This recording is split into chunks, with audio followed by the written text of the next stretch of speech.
And welcome back to the Correspondents on Voice of America. I'm Arcega in Washington. Well, let me run a few names past you.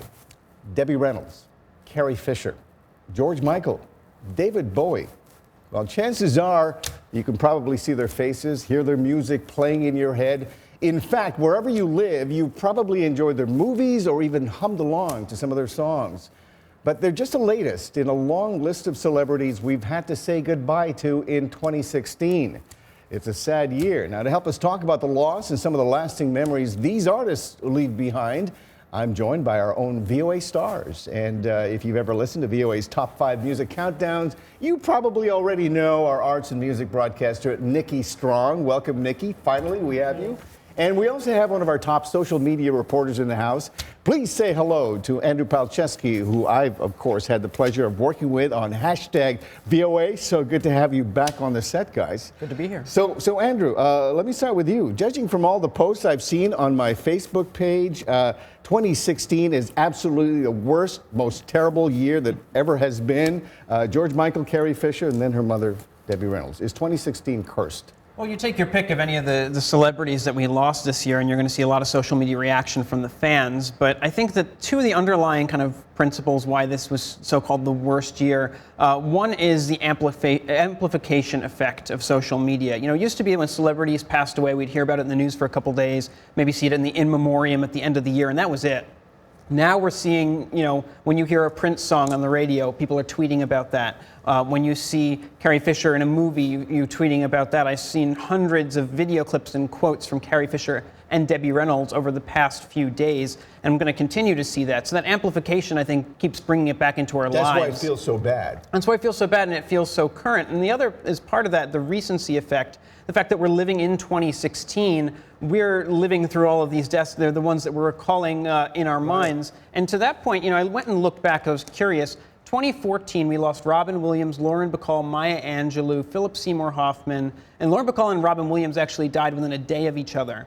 The reason why we don't talk about that as being the worst year ever is because it's a couple of years past. And I have no doubt that in a couple of years from now, there may be a new worst year ever for celebrity Nikki deaths. Strong, I want to get you into this since it's your business actually exploring the music that these artists actually play. Do you agree with Andrew that 2016 is not such a bad year?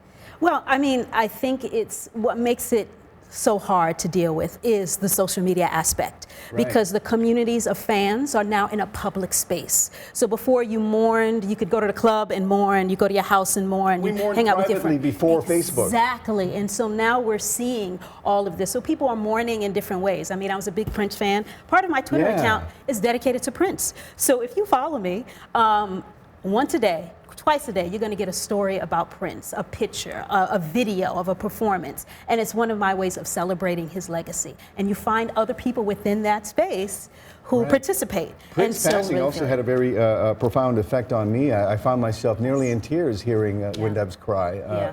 So I think that's the effect that a lot of people have. But here's what's happening, Andrew.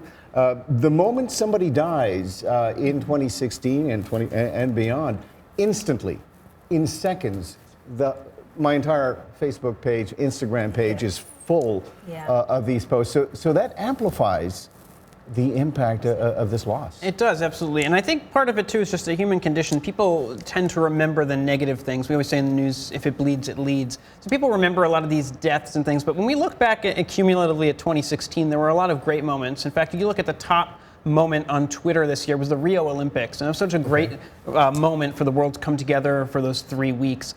So people kind of forget some of those things. They tend to focus on more of the negative. And especially in this past week when we've lost Carrie Fisher, Debbie Reynolds, and George Michael all within a week, it really does draw the focus. Nikki, most of us have never met these artists, and yet all of us feel this profound loss. Why does that happen in this day and age? There's a couple of things. We're all connected to the artists, so they are the soundtrack of our lives. They've provided reflections of the world that we live in, have inspired us, provided us with possibilities of what we can do, made us think about our world in different ways, challenged different constructions of like masculinity and gender.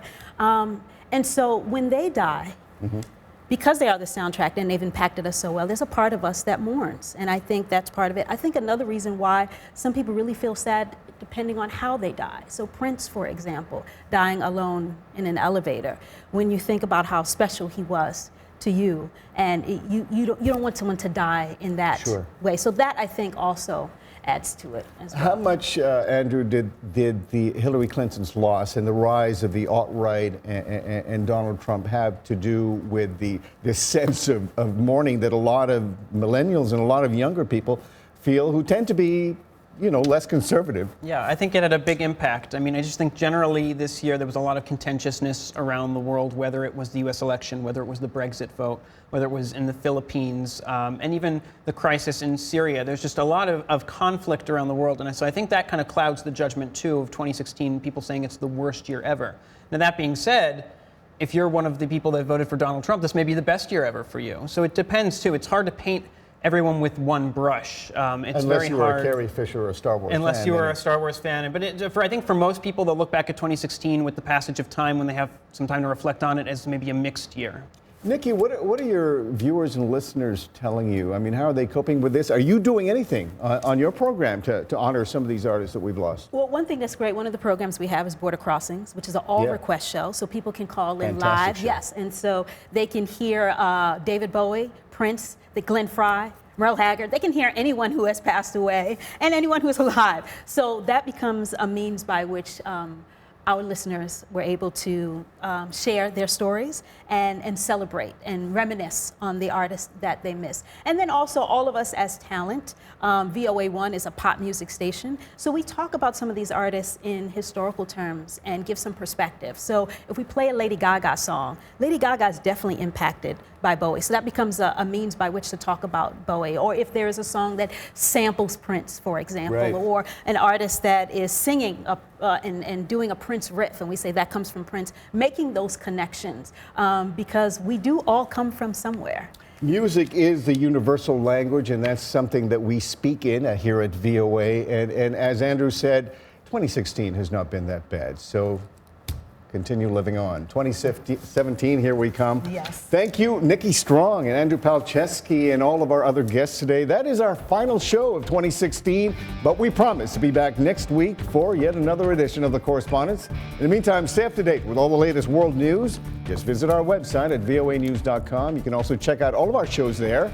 We're also on Facebook and YouTube at VOA The Correspondents. Drop us a line. We wish all of you a Happy New Year. I'm Arcega. For now, so long from Washington.